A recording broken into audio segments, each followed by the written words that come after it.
Jednom davno u jednom veselom gradu živela je devojčica po imenu Lana. Lana je imala sjajne oči, veliki osmeh i jednu veliku ljubav – balet.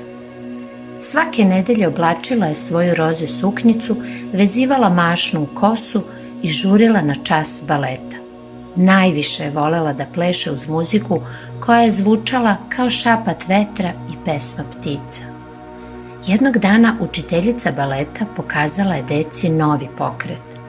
Danas ćemo učiti čarobni okret, rekla je veselo. Sva deca su pokušala da se okrenu. Neka su uspela odmah, neka posle nekoliko pokušaja, ali Lana nije mogla. Okrene se jednom, izgubi ravnotežu. Pokuša drugi put, saplete se. Treći put, skoro sedne na pod. Deca su nastavila da vežbaju, a Lana je postajala sve tužnija. Kada se čas završio, sela je na klupicu i spustila glavu. Nikada neću naučiti ovaj pokret, prošaputala je. Sutradan je pokušala ponovo i opet nije uspela. Trećeg dana bilo je isto.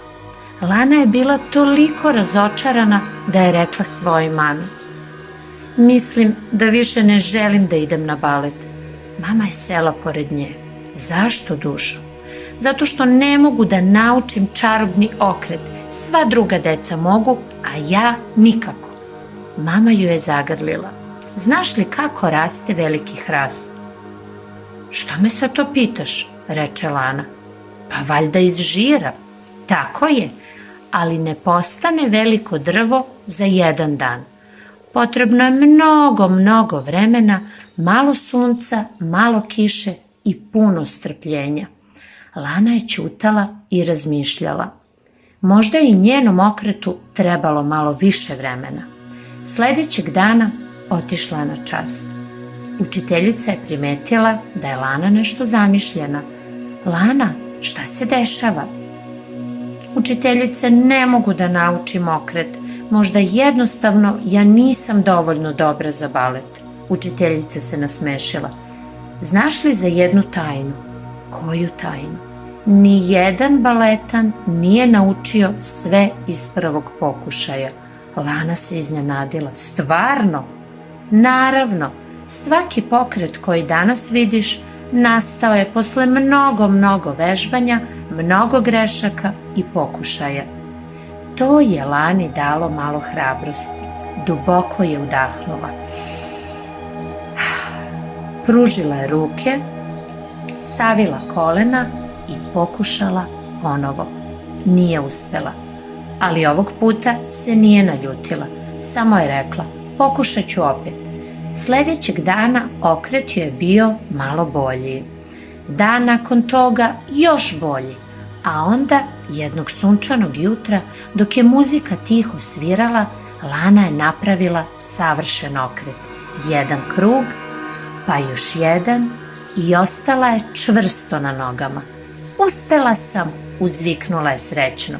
Učiteljica je zapljeskala, deca su se radovala, a Lana je sijala od sreće. Ali nije bila srećna samo zato što je naučila okret. Bila je srećna zato što nije odustala. Te večeri, dok je ležala u krevetu, setila se svih dana kada nije mogla da uradi neki pokret.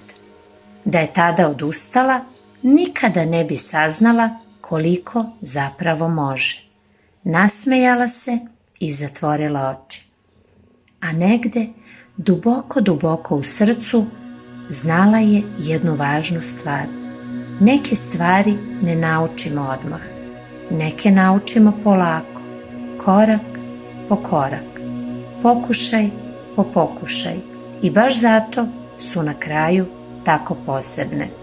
Od toga dana, kad god bi joj nešto bilo teško, Lana bi sebi rekla: ne moram da uspem danas, važno je da pokušam ponovo. I nastavila bi hrabro napred. Laku noć.